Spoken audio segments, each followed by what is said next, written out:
여호수아 9장 16절부터 21절까지만 보겠습니다. 다 함께 한 목소리 같이 봉독합니다. 그들과 조약을 맺은 후 사흘이 지나서야 그들이 이웃에서 자기들 중에 거주하는 자들이라 함을 들으니라.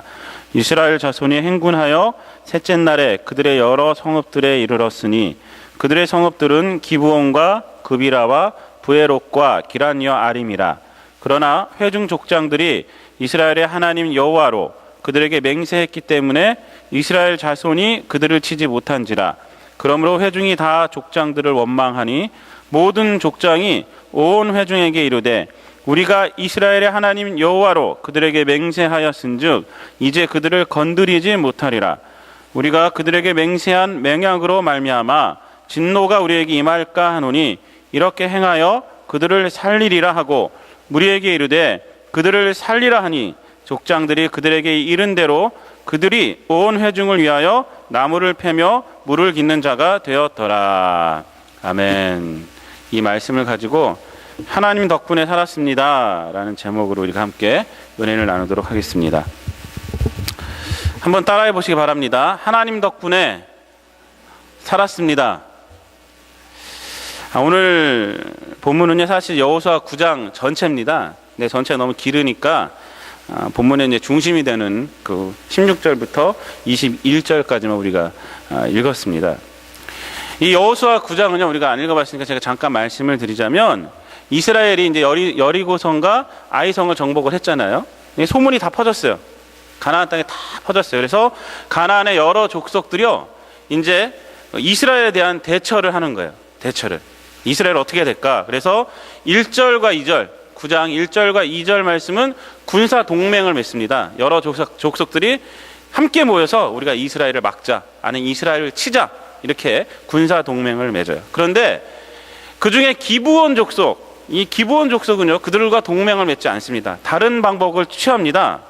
어떤 방법을 취하냐면 꾀를 냅니다. 꾀를 내서 이스라엘을 속여서 그들에게 구원받는 방법을 취합니다. 이것이 바로 3절부터 이제 마지막 절까지의 내용이에요. 기브온에 대한, 기브온 족속에 대한 내용입니다.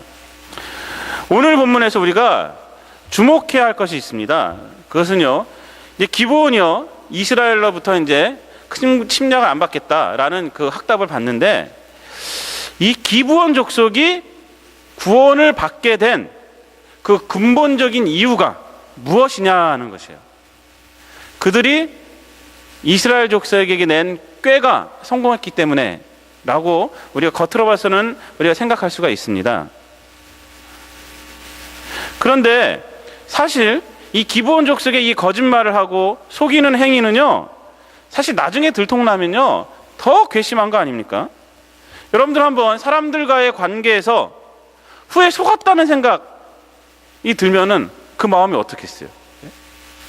처음에는 막 잘했는데 나중에 봤더니 날 이용한 거야. 때로는 처음에는 이렇게 돈도 주고 막 그랬는데 봤더니 그거 돈 준 거는 나에게는 더 큰 돈을 갖다가 끄집어내기 위한 거였어. 그러면 어떨까요? 더 화가 나는 거예요. 더 화가 나는 거예요. 속이는 것은요 나쁜 거예요. 나쁜 거. 우리가 아까 성신낭독 할 때도 보니까 여호와께서는 속인 자를 싫어한다. 그 말이 있더라고요. 성신낭독에. 여호와께서 속인 자를 싫어해요. 속이는 것은 나쁜 겁니다. 그것은 정당화될 수가 없어요. 그래서 우리 그 죄 중에서도 보면 사기죄가 있잖아요. 사기죄가 있어요. 사기죄가 10년 이하에 제가 한번 찾아봤더니 설교 준비할 때 찾아봤더니 10년 이하의 그 징역을 내릴 수가 있어요. 사기죄는 나중에 들통나면요 그거는 뭐 다시 바꾸가 되는 거예요. 죄진 거예요. 그러니까 이 기브온 족속의 이 행위도요 사기친 거잖아요. 사기친 거잖아요. 그러니까 얼마든지 이스라엘이 그들을 갖다가 침략해도 되는 거예요. 근데 그렇게 안 하고 있단 말이에요. 말씀 보면요. 이 사람을 속이는 것은요 정말 나쁜 거잖아요. 제가 이 설교 준비하면서 이렇게 쭉 누가 사람들 속인 것들이 뭐가 있었나, 예화로 뭐가 있었나 한번 찾아봤더니 아주 재밌는 게 있더라고요. 그 얼마 전인데 한국에서 학력을 속인 사람이 있었어요. 근데 제가 여기서 말씀을 드릴 수 없고 김공공인데 그 미래저축은행장이에요. 여러분도 아마 기사를 봤으면 알 수 있을 거예요. 근데 이분은요, 이 사람은 자기가 서울대 법대 나왔다고 30년 동안 사기치고 다닌 거예요. 근데 제가 이력을 보니까 서울대 법대, 그러니까 젊었을 때 서울대 법대에서 교우들까지, 그러니까 서울대 법대를 다니는 사람들까지 속이고 다녔었어요. 그래서 서울대 법대 안에서 자기 이제 너 고등학교 어디 나왔냐 이랬을 거 아니야. 그러니까 자기 검정고시 쳤다 해서 또 서울대에서 검정고시 출신들이 이렇게 모여갖고 딴 동문회를 하는데 동문회 못 하니까 이렇게 모여서 또 검정고시 동문회 뭐 이런 거 있었나 봐요. 거기서 회장도 했어요, 이 사람이. 서울대 법대 다니지도 않으면서 회장도 하고 결혼식도 했는데 결혼식 주례도요, 실제로 서울대 법대 교수가 해줬대요. 기가 막히죠.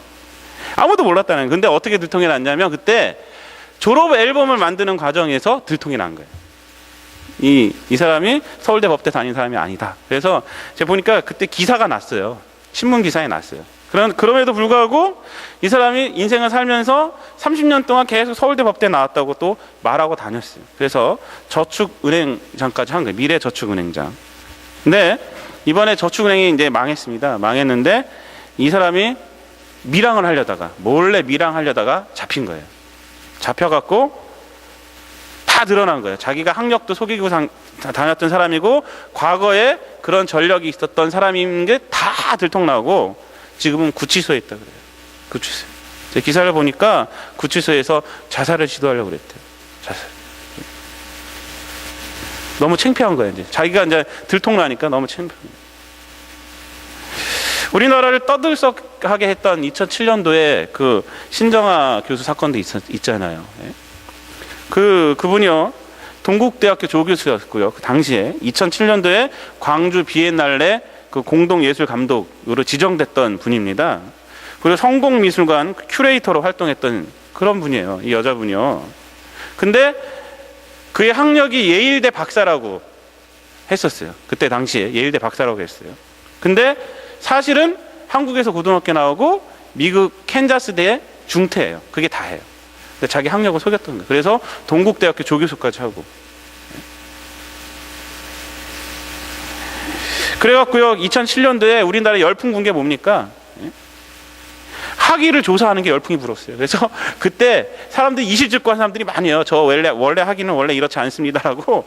그때 이실직고한 사람들이 굉장히 많아요. 그때 뭐 충격적이었던 게 우리가 잘 알고 있던 영어 회화 강사들, 유명한 영어 회화 강사들도요, 그 학교 미국에는 학교 나오지 않았더라고요. 그런 사람들이 되게 많았어요. 이런 사람들한테 당한 사람들 마음이 어떨까요? 아마 더욱 화가 나서요, 괘씸죄를 적용해서 갚아주려 할 거예요. 그런데 오늘 우리가 읽은 본문을 보면요, 여호수아와 이스라엘 백성이 기브온 족속에게 속았어요. 근데 속은 것을 알게 됐어요. 오늘 우리가 읽은 본문에서 뭐라 합니까? 16절 말씀에 보면요, 3일이 지난 다음에 그들이 자기 그 가나안에서 저기 멀리 있는 족속이 아니라 가까운 데 있는 족속임을 밝혀졌습니다.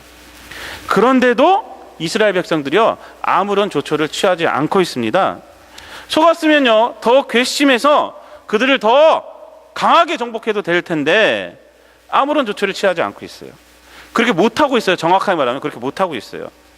오히려 백성들은요, 장로들과 그들의 지도자들을 뭐라고 질책을 해요. 속은 것을 질책을 합니다. 18절 말씀에 보면 나오잖아요, 그게. 그리고 그것을 그냥 받아들여요. 속아서 계약 맺은 것을 그냥 받아들여요. 그 이유가 무엇일까? 한번 우리가 생각해 봐야 돼요. 18절 말씀, 19절 말씀 보면 그 이유가 나오고 있어요. 제가 말씀드리겠습니다. 그러나 회중 족장들이 이스라엘의 하나님 여호와로 그들에게 맹세했기 때문에 라고 말해요.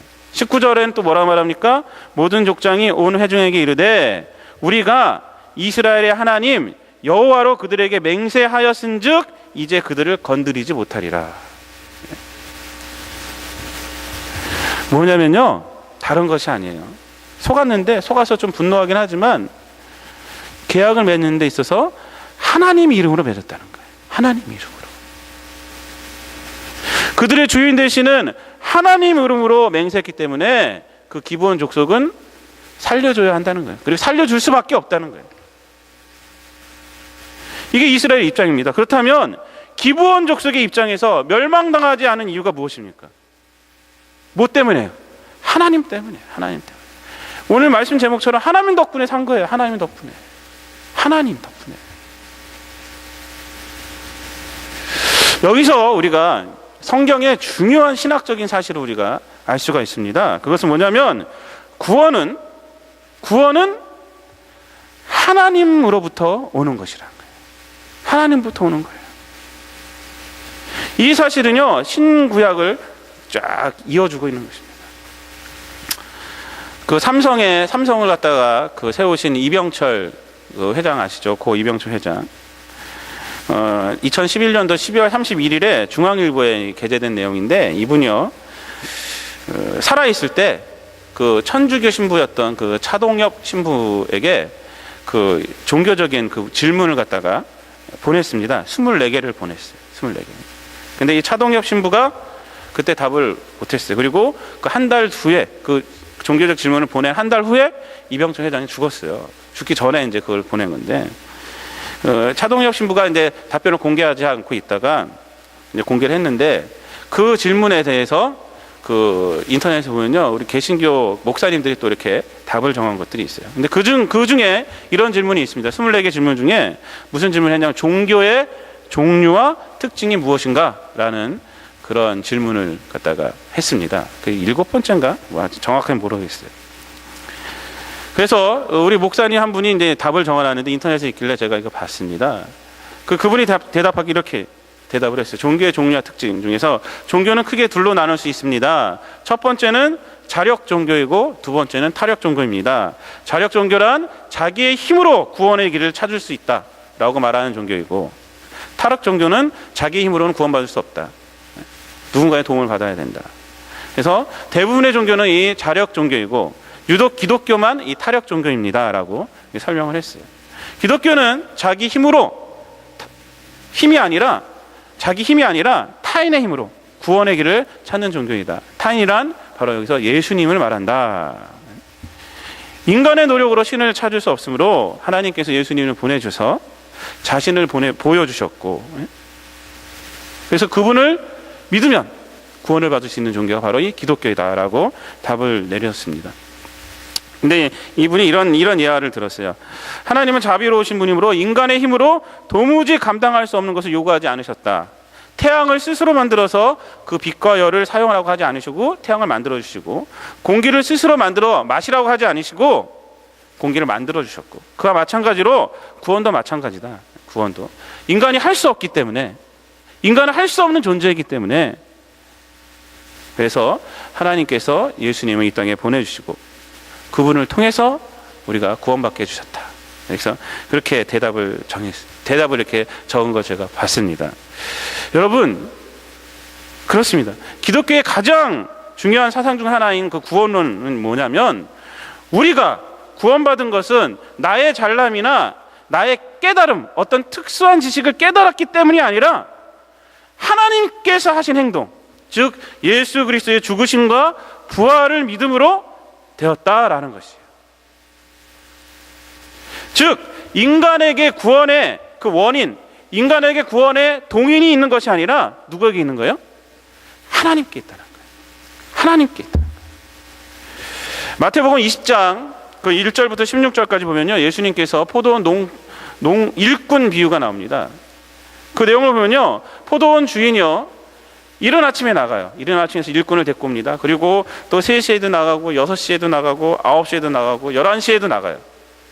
이게 유대인 시간이에요. 3시면은 우리나라 시간으로 아침 9시고요. 6시면요 12시고, 거기다 6시간을 더 하면 돼요. 9시면은 오후 3시고, 11시면은 4시인가요? 5시인가요? 하여튼 5시야. 5시. 11시면 오후 5시. 그때 나가서 일꾼들을 데리고 오는 거예요. 그리고 그들에게 이제 품삯을 지불을 합니다. 지불을 하는데 11시, 그러니까 오후 5시에 데리고 온 사람부터 지불을 해요. 그들에게 한 데나리온을 줍니다. 그러자 그 앞에 왔던 사람들이 나는 좀 더 받겠구나 라고 생각을 해요. 근데 똑같이 한 데나리온씩 줘요. 네? 주인이. 그러니까 그 앞에 왔던 사람이 막 따집니다. 아니 그럴 수가 있냐고. 난 저 사람보다 먼저 왔는데 더 많이 일을 했는데 왜 저 사람하고 똑같이 줍니까? 하니까 주인이 그때 이런 말을 해요. 14절 말씀에 내 것이나 가지고 가라. 나중 온 이 사람에게 너와 같이 주는 것이 내 뜻이다. 내 것을 가지고 내 뜻대로 할 것이 아니냐? 내가 선함으로 네가 악하게 보느냐? 이렇게 말을 해요. 이게 뭐냐면 구원은 하나님의 주권이라는 거예요. 하나님의 주권. 오직 하나님의 영역입니다. 그러나 하나님은요, 그 영역을 비밀로 하지 않으셨어요. 우리에게 밝히 드러내 보셨습니다. 바로 예수 그리스도를 통해서. 그리고 누구든지 예수 그리스도를 구주로 믿으면 우리는 구원받게 되는 거예요. 성경에서 우리가 성경 인물들 중에서 우리가 보았을 때 가장 불합리하다라고 생각할 사람이 있어요. 구원받은 사람 중에서 누구냐면 바로 바로 그 전에 구원받은 사람이 한 명 나옵니다. 누구냐면 예수님 옆에서 십자가형을 받았던 그 강도 중 한 명. 사람들은요, 어쩌면 이 강도의 구원을 인정하기 힘들지도 몰라요. 왜? 그의 삶이 어떠한 삶이었는지는 모르지만 하여튼 그때 당시 십자가에 달려 죽는다는 것은 극악 무도한 사람만 죽을 수 있거든요. 아니면 정치범이나. 근데 하여튼 그 사람이 십자가에 죽어야 할 만큼 악한 죄를 지은 사람이었다는 거예요. 그런데 예수님 옆에서 바로 죽기 전에 구원받았잖아요. 성경은요, 분명히 그가 구원받은 사실을 우리에게 나타내주고 있습니다. 예수님께서 그를 향해서 뭐라 그러냐면 네가 오늘 나와 함께 낙원에 있으리라 라고 말을 했어요. 네가 오늘 나와 함께 낙원에 있으리라. 구원받았다는 거예요. 구원받았다.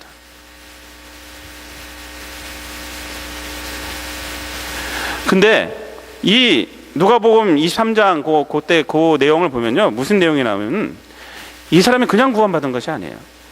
자기의 죄를 갖다가 인정하는 그 말씀이 나오고요, 그리고 예수님을 의지하는 그 모습이 나와요. 그 말씀이 나와요. 그 고백이 나와요. 41절을 보면요, 이렇게 말합니다. 두 명이 예수님을 가운데 두고 두 명의 그 사람이 이 십자가에 달렸는데 그 중에 한 명은 예수님을 막 뭐라 그랬습니다. 야, 나도 구원해봐라. 너 예수님이 하나님의 아들이면 여기서 내려오고 나도 구원해봐라. 이렇게 말을 해요. 이렇게 막 조롱을 하니까 구원받은 이 한 명이 뭐라 그랬냐면 41절 말씀에 이렇게 말합니다. 우리는 우리가 행한 일에 상당한 보응을 받은 것이다. 이렇게 말합니다. 우리는 우리가 행한 일에 상당한 이 십자가에 달려 죽는 것이 우리가 행한 일 때문에 그런 것이다. 우리는.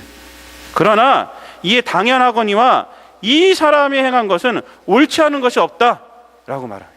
예수님한테. 예수님이 행한 것은 옳지 않은 것이 없다. 그러니까 여기 뭐예요? 자기 죄에 대한 인정이 있는 거예요. 그리고 42절에서 이렇게 말해요. 예수여, 당신의 나라에 임하실 때에 나를 기억하소서라고 말하고 있어요. 당신의 나라에 임하실 때 나를 기억하소서. 구원의 조건이 되는 게 다 있어요. 회개가 있었고요, 예수님을 믿는 게 있었어요. 그래서 성경에서 이것을 기록하고 있는 것입니다. 여러분, 지금 십자가에서 자기와 함께 죽고 있는 사람이에요. 얼마나 비참한 모습으로 죽고 있습니까, 예수님? 그 사람보다도 더 비참한 모습이에요. 채찍질을 당했죠. 군사들이 와서 조롱했죠. 옷을 다 벗겼죠. 자기보다도 더 비참한 모습을 하고 있는 그 예수님을 향해서 이 강도가 이 고백을 한 거예요. 십자가에 달려 돌아가시는 그 예수님을 향해서 예수여, 당신의 나라 임하실 때 나를 기억해 주소서. 이건 믿음의 고백이에요. 믿음의 고백. 믿음의 고백이에요. 그렇기 때문에 이 회개와 믿음의 고백이 있었기 때문에 이 사람은요, 구원받았다는 거예요. 구원받았다는 거예요. 이 강도야말로 11시에 부름받은 자예요. 우리나라 말하면 5시. 그러나 성경은 그에게도 구원이 임했음을 말해주고 있어요. 왜? 예수님을 믿었기 때문에. 회개하고 예수님을 믿었기 때문에. 그의 삶은 추악한 삶이었지 모르지만 마지막에라도 하나님의 구원의 방편인 예수 그리스도를 붙들었기 때문에 그런 거예요. 그렇습니다. 이 구원은요, 하나님의 주권에 속한 것입니다. 구원은 하나님이 주신 기준 예수 그리스도를 통해서만 되는 것이에요. 그러므로 구원은요, 은혜예요. 은혜. 오늘 이 기브온 족속이 구원받게 되는 것은 하나님 때문에 되는 거예요. 하나님 때문에. 우리가 구원받은 것도요, 하나님 때문에 되는 거예요. 하나님 때문에. 우리 때문에 되는 것이 아니에요. 그래서 에베소서 2장 8절에 보면 뭐라 말합니까? 너희가 그 은혜로 인하여 믿음으로 말미암아 구원을 얻었나니, 이렇게 말합니다.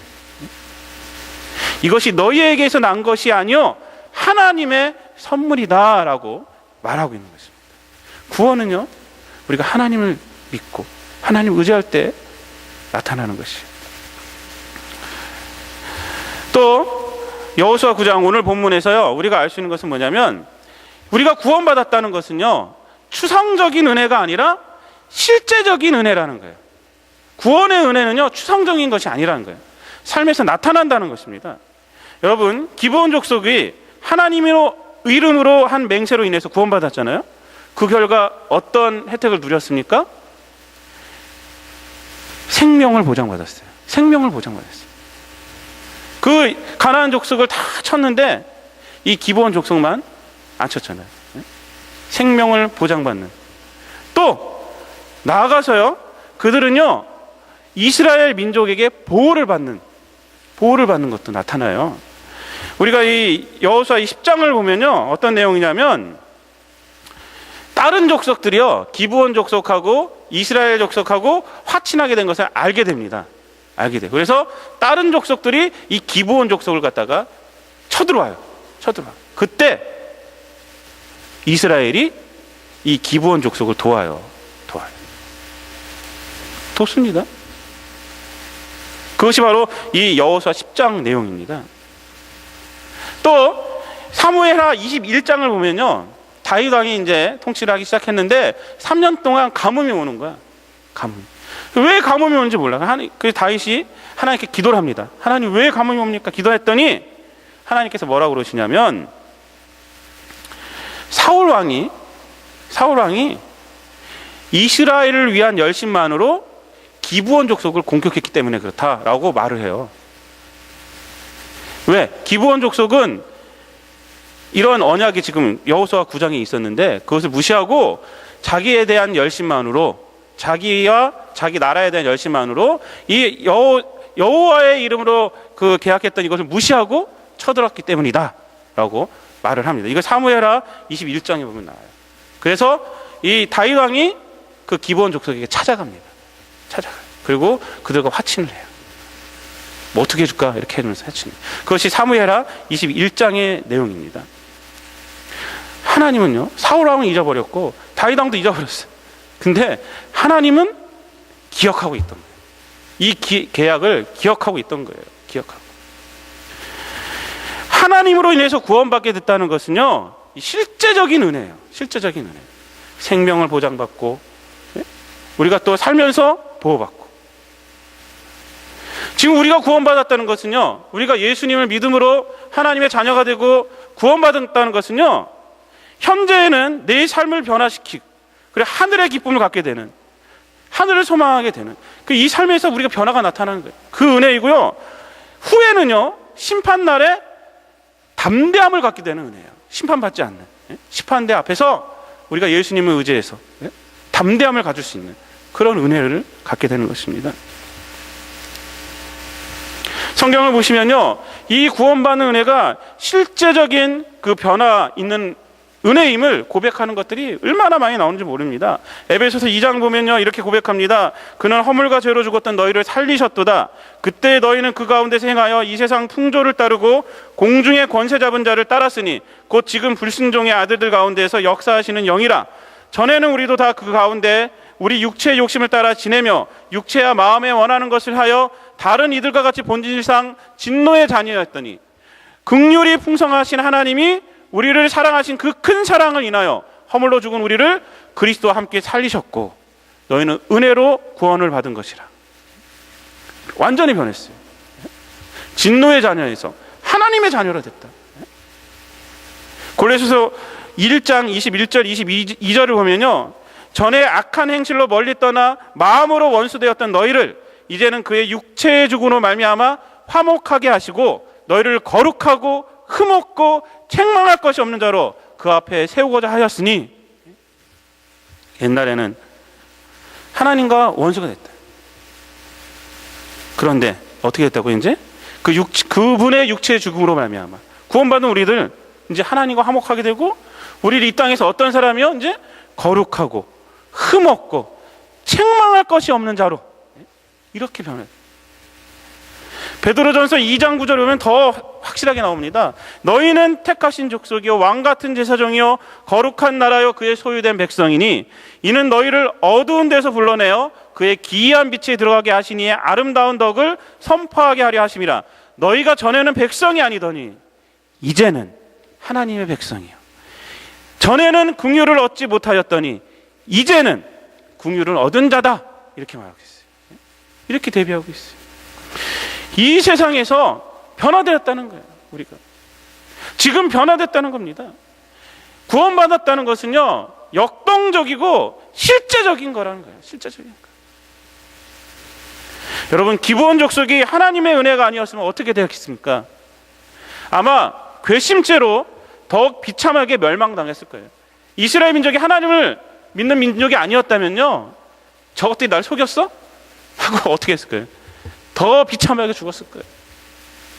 그러나 그들은요 하나님의 은혜로 말미암아 살게 된 거예요. 나가서 하나님의 군사인 이스라엘의 보호를 받는 거예요. 이스라엘의 보호를. 하나님의 이름으로 구원받았다는 것은요 이렇게 삶에서 좋은 것이에요. 그래서 은혜 중에 은혜인 것이에요. 은혜 중에 은혜. 많은 종교들은요 지금의 삶보다는요 내세에 초점을 맞춘 그 편향적인 종교이거나 아니면 지금의 삶이 과거의 삶의 결과다라고 말을 해요. 그래서 지금의 삶은 필요 없다. 저 내세가 제일 가장 중요하고, 아니면 지금의 삶은 과거의 삶의 연장이기 때문에, 그 결과이기 때문에 이 삶에 우리는 순응적으로 그냥 살아야 한다. 그래서 고행을 강조하는 거예요. 고행. 네 죄값을 네가 치러야 한다. 인과응보적인 거예요. 그래서 힌두교나 그 영향을 받아 나타난 종교가 불교거든요. 이 힌두교나 불교를 보면요 그래서 인연을 강조하는. 인연이 뭐예요? 과거의 연이잖아요. 과거의. 그래서 얼마나 많은 인연이 설키고 설켜 있다는 것. 이 세상은요 그 인연이 설키고 설켜 있다는 거예요. 사람과 뿐만 아니라 이 동물과도 마찬가지예요. 제가 일하는 세탁소에 어느 스님이 지은 책이 있길래 한번 봤습니다. 근데 재밌는 얘기가 있더라고요. 거기에 저 세상에서요 둘이 완전히 굉장한 원수였어요. 원수지가 아니었어요. 근데 한 사람이 이 사람한테 그 원수를 갚는데 가장 잘 갚는 거. 그러니까 어떻게 말하냐, 가장 잘 갚는 거, 저 세상에서, 그러니까 이전 세상 전생에서 굉장히 원수지가 아니었어요. 근데 이 사람한테 이생에 되었고, 근데 한 명은 당하고 한 명은 그때 막 했던 사람이에요. 근데 이 당한 사람이 자기를 갖다가 막 했던 사람한테 그 원수를 갚는 거. 가장 비참하게 갚아주는 게 뭔지 압니까? 그 책을 보니까 그 뭐냐면 그 사람의 가장 사랑하는 자식으로 태어나서 빨리 죽어버리는 거예요. 처음에 이해가 잘 안 되더라고요. 이게 무슨 말인가. 아니 그 사람의 자식으로 태어난다는 게 뭔가 했더니 그렇게 태어나서 빨리 죽어버려요. 그러면은 부모 마음이 어떻겠어요? 얼마나 슬프겠어요. 그게 원수 갚는다는 거예요. 그래서 제가 지금의 자식이 잘 안 돼갖고 내 마음이 찢어진다. 그러면 그 아이와 나는 전생에서 원수였다는 거예요. 원수지가. 여기에는요 은혜가 있을 수가 없어요. 인과응보만 있는 거예요. 인과응보만 있는 거예요. 그러나 기독교는요 은혜를 강조합니다. 은혜를 강조해요. 예수님의 십자가의 은혜를 믿는다면, 예수님을 주님으로 믿는다면 오늘 변한다는 거예요. 오늘 변한다는 거예요. 오늘 지금 변한다는 거예요. 사도 바울을 지켰던 그 간수장이가 사도행전에 보면요 사도 바울한테 가서 말합니다. 제가 어떻게 하여 구원을 받을 수 있습니까? 그때 사도 바울이 뭐라고 말합니까? 사도행전 16장 31절에 보면요, 주 예수를 믿으라. 그리하면 너와 내 집이 구원을 받으리라. 이렇게 말하고 있어요. 주 예수를 믿으라. 그리하면 너와 내 집이 지금 구원받는다는 거예요. 지금 구원받는다는 거예요. 그 결과 어떻게 됐어요? 그래서 그가 세례를 받습니다. 34절에 보면요, 그 결과 이렇게 나타내고 있습니다. 그와 온 집안이 하나님을 믿음으로 크게 기뻐하더라. 크게 기뻐하더라. 기쁨이 넘쳤다는 거예요. 하나님의 믿음으로. 예수를 믿는 그와 그 집에 기쁨이 넘쳤다는 기쁨이. 예수를 믿는다는 것은요, 구원을 받는다는 것은요, 이렇게 현실에서 나타나는 거예요. 나타나는 거. 그렇습니다.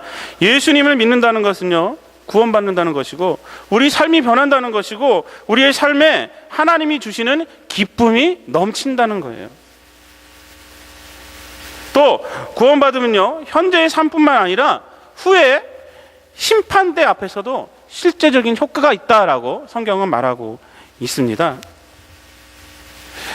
요한 1서에 보면요, 이런 말씀이 있어요. 4장 16절 17절을 보면요, 하나님이 우리를 사랑하시는 사랑을 우리가 알고 믿었노니 하나님은 사랑이시라. 사랑 안에 거하는 자는 하나님 안에 거하고 하나님도 그의 안에 거하시느니라. 이로써 사랑이 우리에게 온전히 이루어진 것은 우리로 심판날에 담대함을 가지게 하려 함이니 주께서 그리하심과 같이 우리도 이 세상에서 그리하니라. 사랑이 우리에게 온전히 이루어진 것은 뭐예요? 심판날에 담대함을 갖게 하려 한다. 심판날에 담대함을 가질 수 있다는 거예요. 예수님을 믿는다는, 구원받는 것은요, 이 세상에서 뿐만 아니라 우리가 하나님 앞에 가서도요, 그것이 실제적으로 효과가 있는 거예요. 효과가. 그렇다면 우리는 어떻게 해야 되겠습니까? 어떻게 해야 돼요? 말이 필요 없어요. 아직 구원의 은혜를 갖다가 받지 못했다면 빨리 하나님을 믿어야 돼요. 빨리 예수님을 믿어야 돼요. 구원의 은혜를 받았다면요, 은혜 가운데 기뻐하며 구원의 은혜의 감격을 전하면서 살아가는 거예요. 전하면서. 이것만큼 급하고 소중한 것은 없는 것입니다. 예수님은요, 누가복음 16장에 보면요, 1절부터 9절에 아주 난해한 비유를 하나 말씀하십니다. 소위 불의한 청지기라는 제목의 비유예요. 제가 이 비유 갖고 한번 설교 한번 했었는데, 이 비유는요, 참 난해한 비유예요. 예수님이 마지막에 이런 불의의 제물로 친구를 사겨라, 이런 말을 했거든요. 그 비유도 보면요, 되게 난해해요. 비유가 어떤 비유냐면, 제가 잠깐 말씀을 드리면, 그 청지기가 하나 있어요. 하나 있는데 주인 것을 자꾸 도둑질해. 근데 주인이 알게 됐어. 그래서 저 청지기 잘라야 되겠다 라고 마음을 먹었는데, 주인의 마음을 이 불의한 청지기가 알게 됐습니다. 알게 되자 이 불의한 청지기가 어떻게 지혜를 내냐면, 아직 자기가 힘이 있을 때, 청지기 직이 있을 때, 자르기 전에 사람들을 부릅니다. 불러갖고 빚진 사람들을 불러갖고, 만약에 쌀 100석을 빚졌다 하면 50석이라고 적게 하고 탕감을 해주는 거예요. 자기 권한으로 탕감을. 60석이면 30석이라고 탕감해주고, 이렇게 탕감을 해주는 거예요. 근데 이해가 안 되는 게 뭐냐면, 주인이 그것을 알았어요. 알았는데 주인이 뭐라 그럽니까? 그 불의한 청지기를 칭찬을 해요. 칭찬을 해요. 야, 불의한 청지기 잘했다. 지혜롭게 한 것을 보고 칭찬을 해요. 이것이 비유예요. 예수님이 비유를 말하고 나서 말씀하시는 게 불의의 제물로 친구를 사귀라. 그래서 이제 말씀하시는데, 여러분, 주인이요, 왜 불의한 청지기를 칭찬했을까요? 왜? 여러 가지 메시지가 나올 수가 있습니다. 근데 지금 구원의 말씀과 관련해 말씀을 드리자면요, 그가 청지기직에 있을 때 자기가 살기 위한 조처를 빨리 했다는 거예요. 자기가 잘리고 나서 살 길을 그가 찾았다는 거예요. 그가 청지기를 빼앗기면 그가 살 길이 없잖아요. 직업을 잃게 되기 때문에. 그러나 그는 주인의 마음을 알게 돼요. 아, 주인이 나를 자를 것이다 알게 되고, 아직 시간이 있고 권한이 있을 때 그때를 대비하는 거예요. 지금 친구를 사귀면서 그때를 대비하고 있는 거예요. 그렇습니다. 우리가 여기서 배울 건 뭐냐면, 우리는 하나님의 마음을 알고 있어요. 뭡니까 그것이? 히브리서 9장 27절 말씀처럼 한 번 죽는 것은 사람에게 정하신 것이요, 그 외에는 심판이 있다는 거예요. 하나님의 마음 뭐예요? 하나님은 이 세상 심판하실 거라는 거예요. 나중에 죄에 대한 심판이 있다는 거예요. 죄에 대한 심판이. 죄에 대한 심판이. 그렇다면 어떻게 해야 됩니까? 이 불의한 청지기처럼요, 이 땅에서 살 길을 찾아야 돼요. 우리가 살 길을. 아직 기회가 있을 때 예수 그리스도를 통해서 우리가 구원받아야 한다는 거예요. 지금 우리가 살 길을 찾아야 돼요. 그동안은 하나님을 모르고 죄 가운데 살았다면 빨리 지금 회개하라는 거예요. 그래야 현재 우리의 삶도 변하고 후에 심판대 앞에 담대함으로 설 수가 있는 거예요. 담대함으로. 결론적으로 말씀을 드리겠습니다. 기브온 족속이 멸망당하지 않을 수 있었던 것은요, 다른 이유가 아니에요. 하나님 때문입니다. 하나님이 살려주신 거예요. 이스라엘이 하나님의 이름으로, 실수였든 뭐였든 하나님의 이름으로 계약을 맺었기 때문에 그가 살 수 있었던 거예요. 우리가 구원받을 수 있는 것도 다른 이유 때문이 아닙니다. 하나님 때문임을 우리는 깨달아야 돼요. 내가 잘나서, 내가 능력이 있어서 구원받는 것이 아니에요. 그래서 우리는 교회에 오면요, 다 겸손해져야 돼요. 그리스도인들은요, 세상 살아갈 때 그래서 겸손한 마음으로 살아가야 돼요. 왜? 내가 잘나서 구원받은 게 아니기 때문에.